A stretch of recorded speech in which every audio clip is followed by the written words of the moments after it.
partir deste momento, você acompanha o que foi destaque na semana que passou aqui no Jornal Breve.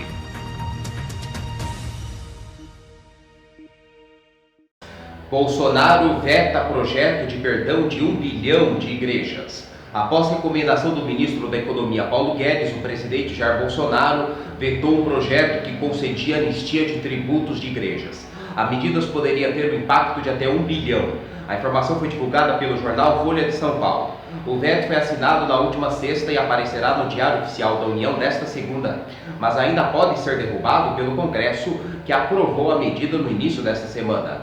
O presidente, inclusive, sugeriu que o veto seja derrubado pelos deputados, porque eles não precisam se preocupar com implicações jurídicas e orçamentárias dos votos. O projeto é do deputado federal Davi Soares. Segundo o Estadão, foi Bolsonaro quem marcou a reunião entre o deputado e o filho do missionário R.R. Soares para discutir o tema da dívida. Também esteve presente no encontro o secretário especial da Receita, José Barroso Tostes. A resistência por parte da equipe econômica, cujos técnicos não aprovam a decisão. Davi Soares, autor da proposta, é filho do fundador da Igreja Internacional da Graça de Deus, que também seria beneficiada. Segundo o Estadão, a instituição tem 37,8 milhões de inscritos na dívida ativa. Ao jornal, o deputado federal não quis conceder entrevista. Atualmente, as igrejas são livres do pagamento de impostos, mas não são isentas da contribuição social sobre o lucro líquido. Mourão, dados do INPE sobre queimadas são obra de opositor. O vice-presidente Hamilton Mourão creditou a um suposto funcionário do Instituto Nacional de Pesquisas Espaciais, o INPE, opositor ao governo, a divulgação de dados sobre queimadas no país negativos para o governo. Os dados sobre queimadas no país, na verdade, são públicos e estão disponíveis em uma página especial do INPE na internet, aberta ao público em geral. Os números também são alimentados diariamente e relatórios automáticos são gerados mostrando os focos em todos os biomas do país. O crescimento dos últimos 5 dias e a comparação com o mesmo período do ano anterior. É possível ter dados nacionais por estado, por bioma e também os municípios com maior número de focos de incêndio. Os dados do INPE, nesse momento, mostram 133.974 focos de incêndio acumulados em todo o país entre o 1º de janeiro e 14 de setembro. Um aumento de 13% em relação ao ano passado. No bioma Amazônia estão ainda, segundo o boletim do INPE, 64.498 desses pontos de queimadas. Os dados mostram ainda uma aceleração nas queimadas na região neste mês de setembro. Até 14 de setembro de 2019, o INPE aponta que haviam 11.003 focos acumulados na Amazônia. Este ano, nos mesmos 14 primeiros dias do mês, já são 20.485, um aumento de 86%. De fato, o mês de agosto, ainda pelos dados do INPE, havia encerrado a Amazônia com menos focos de incêndio que o ano passado, 44.013 contra 46.824 em 2019. Porém, a aceleração de setembro fez com que esse quadro não ficasse bom como se esperava. Sem Renda Brasil, Bolsonaro libera a criação de outro programa social. O relator do Orçamento da União para 2021 no Congresso Nacional, senador Márcio Bittar, do MDB, anunciou nesta quarta-feira que o presidente Jair Bolsonaro autorizou a criação de um outro programa social. Bittar se reuniu com o presidente na manhã desta quarta, no Palácio do Planalto, e conversou com a imprensa sobre a pauta do encontro. Segundo o parlamentar, Bolsonaro deu sinal verde para a criação da proposta. Na terça, o presidente Jair Bolsonaro disse que estava proibido se falar em Renda Brasil, que viria a ser um substituto do Bolsa Família. A reação do presidente se deu após alguns jornais noticiarem que a equipe econômica do governo estudava propor a suspensão do reajuste dos benefícios previdenciários pela inflação por 2 anos. Tomei café da manhã com o presidente da República. Agora, antes do almoço, conversamos mais um pouco e eu fui solicitar ao presidente se ele me autorizava a colocar dentro do orçamento a criação de um programa social que possa atender milhões de brasileiros que foram identificados ao longo da pandemia e que estavam fora de qualquer programa assistencial. O presidente me autorizou, disse Bittar. De acordo com o relator, o próximo passo é articular a proposta com líderes do governo no Senado e na Câmara dos Deputados, além de elaborar os principais pontos junto à equipe econômica do governo. A ideia, segundo Bittar, é apresentar o relatório com a criação do programa já na próxima semana. Bittar, no entanto, não disse de onde sairiam os recursos para bancar o novo programa social. Não adianta agora a gente especular do que vai tirar, de onde vai cortar, mas eu estou autorizado pelo presidente da República, ele me deu sinal verde. Bolsonaro ironiza a Argentina e admite aumento no preço do ovo e diz que é a lei da oferta e procura. O presidente Jair Bolsonaro, que está sem partido, comentou nesta quarta-feira que o preço do ovo também subiu no Brasil, a exemplo do que ocorreu com o arroz, e creditou o aumento à lei da oferta e procura. Ele conversava com apoiadores na saída do Palácio da Alvorada pela manhã, quando um deles disse ser da capital do ovo, Bastos, São Paulo, o município que tem a maior produção de ovos do país. Aumentou o preço do ovo também, né? Perguntou o presidente, sorrindo. Mas pô, é a lei da oferta e da procura. É igual ao arroz. A partir do final de dezembro começa uma colheita grande de arroz, daí normaliza o preço. Eu não posso começar a interferir no mercado. Se interferir, o material some da prateleira. Daí fica pior, afirmou, segundo o Globo. Para defender a sua gestão, o presidente brasileiro atacou a Argentina, governada pelo Alberto Fernandes, crítico de Bolsonaro. Não vou fazer crítica à Argentina aqui, mas dá uma olhadinha como é que está indo lá. Quem tem um amigo lá, manda enviar imagem para você o que está acontecendo. A opção errada na política, muitas vezes, o que pode acontecer, insinuou. Nos últimos meses, o povo brasileiro tem sofrido com o aumento de alimentos básicos para a alimentação nas prateleiras. Arroz, feijão, carnes, ovos, leite e farinha de trigo registraram alta nos preços, fato que impacta diretamente nas famílias de baixa renda do país. Marco Aurélio suspende inquérito até plenário do STF decidir se Bolsonaro depõe pessoalmente. O ministro do STF, Marco Aurélio Mello, suspendeu nesta quinta a tramitação do inquérito que avalia se o presidente Jair Bolsonaro tentou interferir na Polícia Federal. Marco Aurélio decidiu também que caberá ao plenário do STF definir se Bolsonaro pode enviar depoimento por escrito ou, se preferir, escolher o melhor dia para ser ouvido. A data do julgamento será definida pelo presidente do STF, ministro Luiz Fux. Até a decisão do plenário, o inquérito fica paralisado e o depoimento suspenso. A investigação aberta em maio tem como base acusações do ex-ministro da Justiça, Sérgio Moro.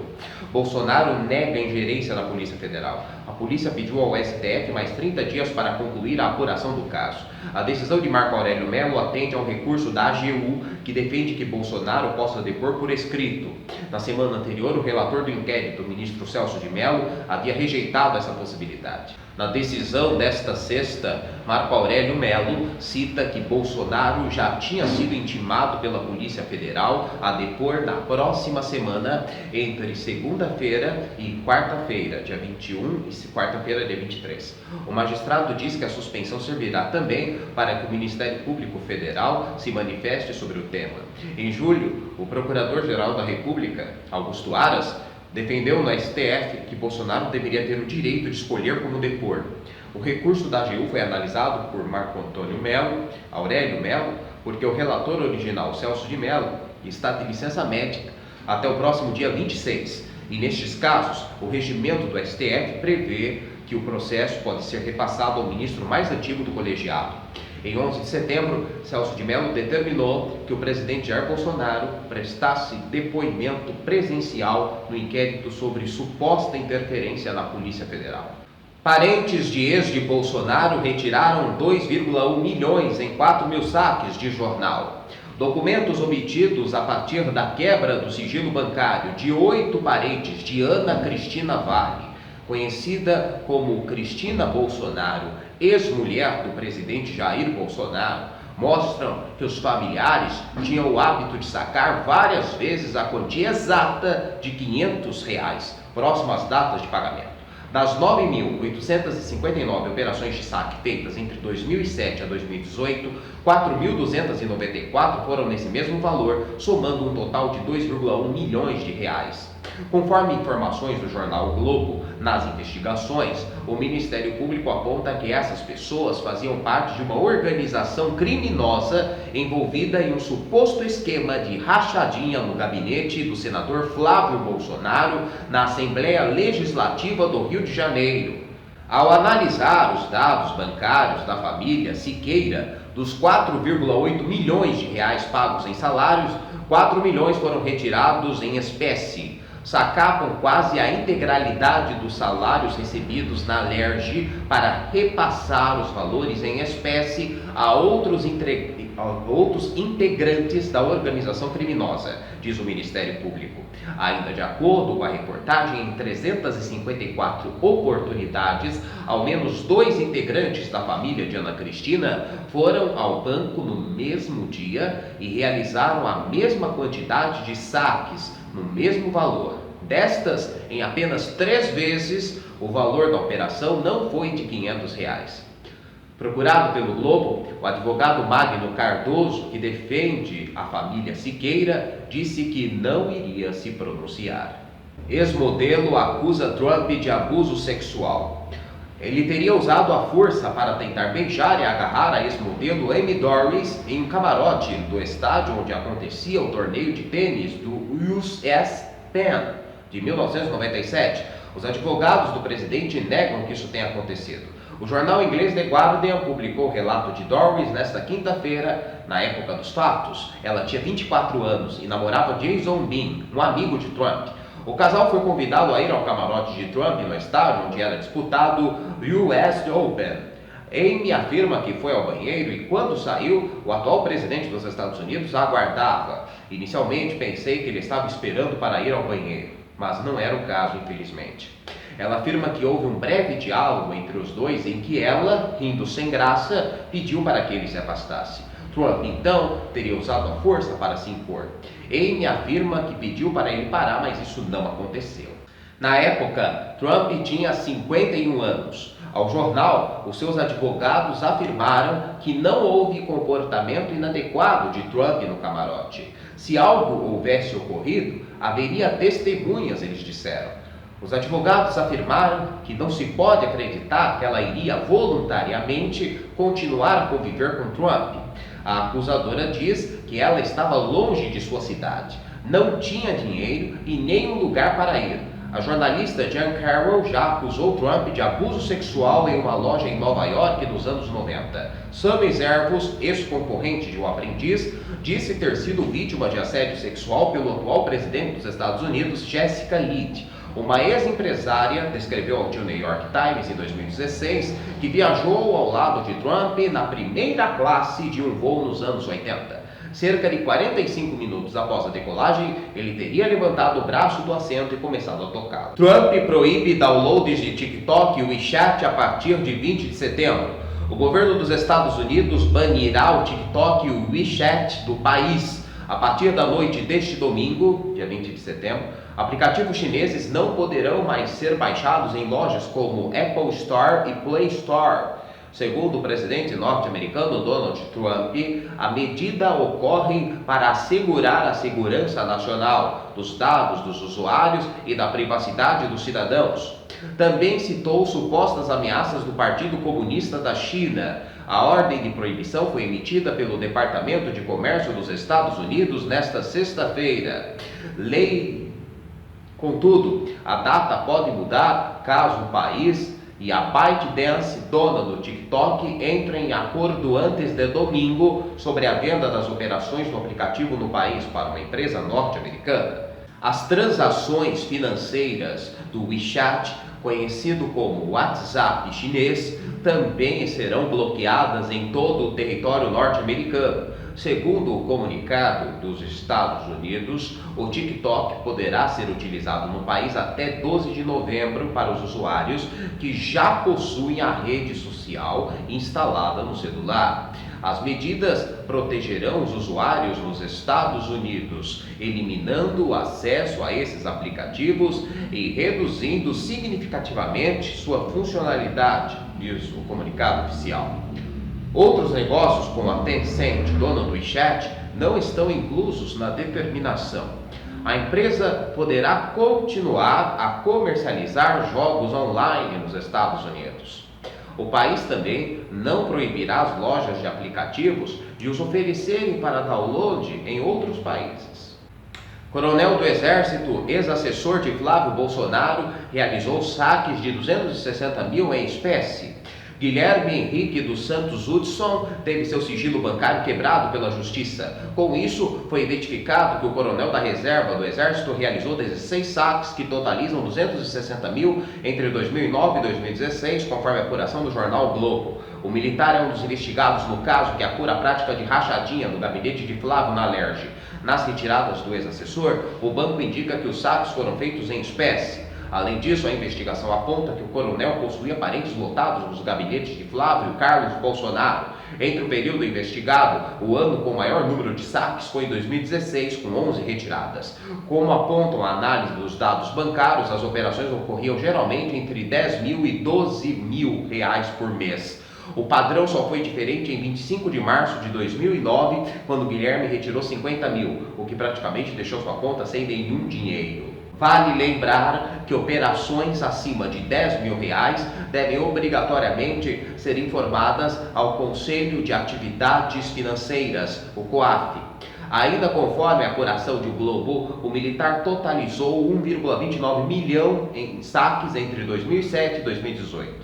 Hudson, inclusive, costumava dividir as operações no mesmo dia em transações de menor valor. A ação ocorreu em 431 oportunidades de acordo com todos os dados. Para se ter uma ideia, Guilherme fez 2 saques de 5 mil reais em menos de 24 horas, em 4 ocasiões. O militar possui proximidade não só com o filho do presidente. Hudson cursou a Academia Militar das Agulhas Negras no mesmo tempo em que Jair Bolsonaro, de 1973 a 77. Outro ponto que mostra o elo é que Guilherme é casado com Ana Maria de Siqueira Hudson, tia de Ana Cristina Siqueira Vale, ex-mulher do presidente.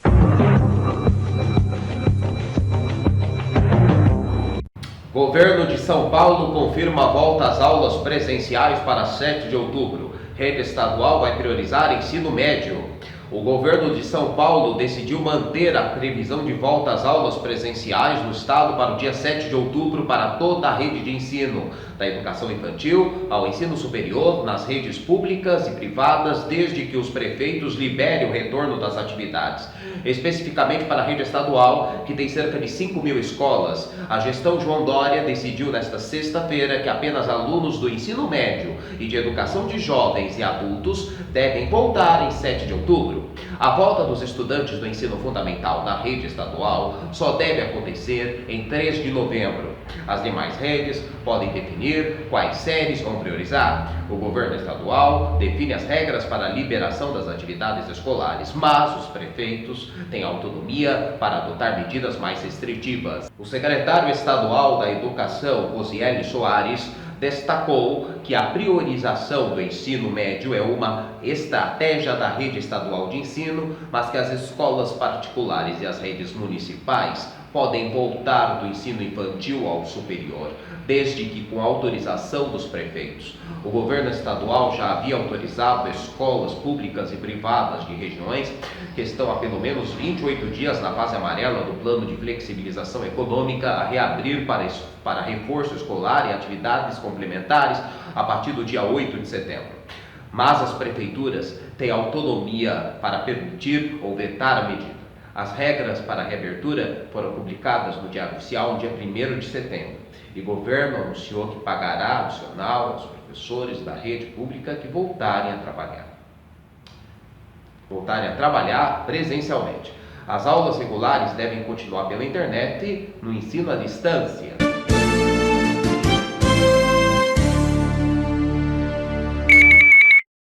Eleições 2020 tem segundo maior número de vetados pela lei da ficha limpa. O número de candidatos vetados pela lei da ficha limpa em 2020 é o segundo mais alto desde que a regra passou a valer em 2010. Neste ano, segundo lista entregue pelo presidente do TCU, Tribunal de Contas da União, José Múcio Monteiro, ao TSE, Tribunal Superior Eleitoral, estão impedidos de concorrer 7.354 pessoas. Esse número é inferior apenas ao registrado nas últimas eleições em 2018. Naquele ano, que teve eleições para os cargos de presidente, governador, senadores e deputados, foram vetadas 8.057 pessoas. Nas eleições municipais de 2016, o número de barrados, segundo o TCU, foi 7.315. Em 2014, foram 6.819.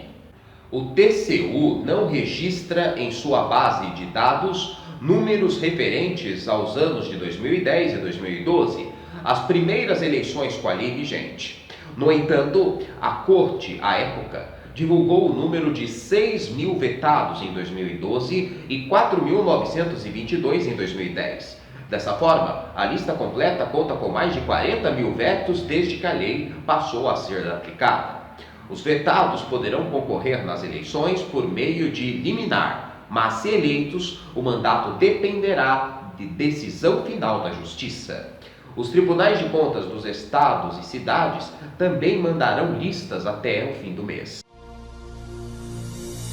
Você acompanhou o que foi destaque na semana que passou aqui no Jornal Breve.